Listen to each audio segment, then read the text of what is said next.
LAC से सटे Himachal sector में आतंकवादियों की घुसपैठ कराने की पाकिस्तान की कोशिश नाकाम, मारा गया एक आतंकवादी। बीएसएफ का एक जवान शहीद। पाकिस्तान ने कठुआ में इंटरनेशनल बॉर्डर पर किया संघर्ष विराम का उल्लंघन। रिपब्लिक टीवी के चीफ एडिटर अर्णव गोस्वामी को अलीबाग के क्वारंटीन सेंटर से मुंबई की तलोजा जेल ले जाया गया। पुलिस ने कहा कैदियों के लिए बनाए गए सेंटर में मोबाइल फोन का इस्तेमाल कर रहे थे अर्णव। पीएम नरेंद्र मोदी ने गुजरात के हजीरा में भावनगर के बीच शुरू की रोपैक्स फेरी सेवा। 375 किलोमीटर की दूरी रह जाएगी, बस 90 किलोमीटर। मोदी ने कहा दोनों इलाकों के लोगों का वर्षों का सपना पूरा हुआ।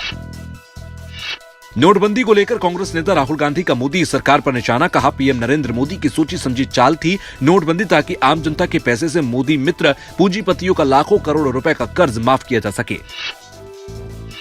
कोरोना के 45,000 से ज्यादा नए मामलों के साथ देश में कुल केस 85 लाख के पार हो गए हैं। दिल्ली में फिर आए लगभग 7,000 नए मामले। दिल्ली के हेल्थ मिनिस्टर सत्येंद्र जैन ने कहा राजधानी में अपने चरम पर है तीसरी लहर, अब घटेंगे मामले। महाराष्ट्र के सीएम उद्धव ठाकरे ने दिवाली के बाद धर्म स्थल खोले जाने का दिया संकेत।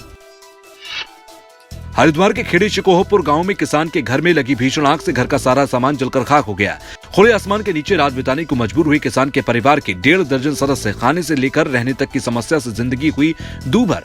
ऐसे में प्रशासनिक अधिकारियों ने दिया सरकारी मदद का आश्वासन।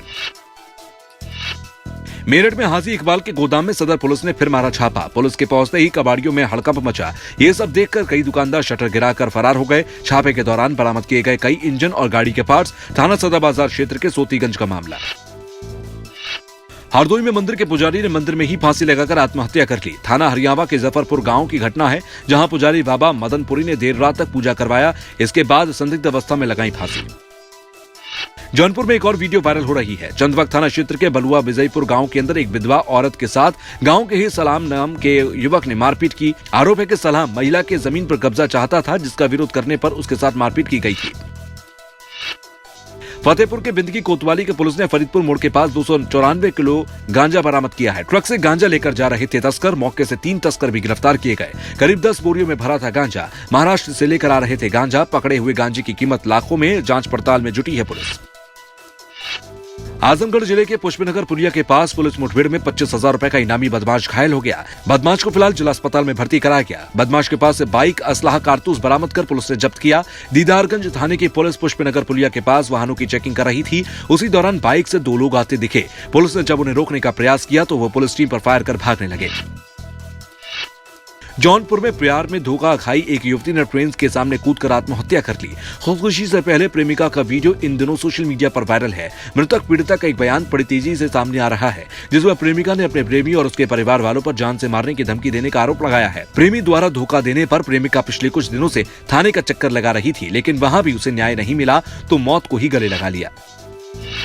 कुशीनगर जनपद की हाटा तहसील क्षेत्र के पिपरा उर्फ तितला गांव के अंदर तालाब की जमीन पर अवैध तरीके से बने 8 मकानों पर हाटा तहसील प्रशासन की मौजूदगी में बुधवार को बुलडोजर चला दिया गया। इलाहाबाद हाई कोर्ट के आदेश के बाद करोड़ों रुपए की लागत से हुआ निर्माण जमींदोज हो गया। इसके अलावा अतिक्रमणकारियों पर 1 करोड़ का जुर्माना भी लगाया गया है। प्रदेश में तालाब पर कब्जा किए अतिक्रमणकारियों पर यह पहली बड़ी कार्रवाई हुई है। लोग रोते बिलखते रहे, लेकिन आशियाना गिरता रहा।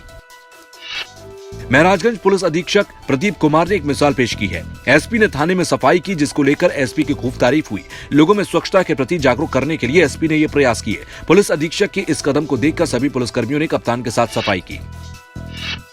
विधानसभा चुनाव के नतीजे आने में अभी 2 दिन बाकी हैं, लेकिन इस दौरान अपराध का ग्राफ सबसे ऊपर है। अपराधियों के हौसले 7वें आसमान पर हैं।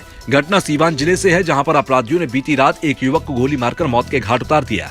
घटना के संबंध में बताया जा रहा है कि मृतक दिनेश यादव नौतन थाने के पचलकी बाजार में अपने घर जा रहा था। तभी एकलाम टोला गांव के समीप पहले से घात लगाए अपराधियों ने उसे गोलियों से भून दिया, जिसके बाद उसकी मौत घटनास्थल पर हो गई। वहीं घटना की सूचना मिलते ही आसपास के इलाकों में सनसनी फैल गई। इधर सूचना मिलते ही सदर एसडीपीओ जितेंद्र पांडे और स्थानीय थाना प्रभारी दलबल के साथ घटनास्थल पर पहुंचे।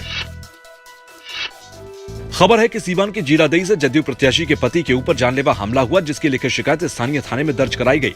दरअसल सीवान के जीरादेई से जदयू प्रत्याशी कमला सिंह कुशवाहा के पति संजय ने आसाब थाने में एक आवेदन दिया है, जिसमें उन्होंने बताया कि 7 नवंबर की रात 9 बजे अपने क्षेत्र मोहम्मदपुर बाजार से वो लौट रहे थे। तभी बिकरऊ बाजार के समीप हथियार से लैस 4 लोग उनकी स्कॉर्पियो गाड़ी को रोकने का प्रयास करने लगे, लेकिन जैसे तैसे वो आगे बढ़े। वहीं दूसरी गाड़ी ने जबरन उन्हें रोक दिया, जिसमें बैठे 2 सुरक्षा कर्मियों को देखकर वो भागने लगे। वहीं दोनों सुरक्षा कर्मियों ने एक हमलावर को पकड़ लिया। जानकारी के मुताबिक पकड़ा गया हमलावर जीरादेई थाना क्षेत्र के खरकी रामपुर गांव का रहने वाले राजेंद्र यादव का 37 वर्षीय पुत्र शुभम यादव है।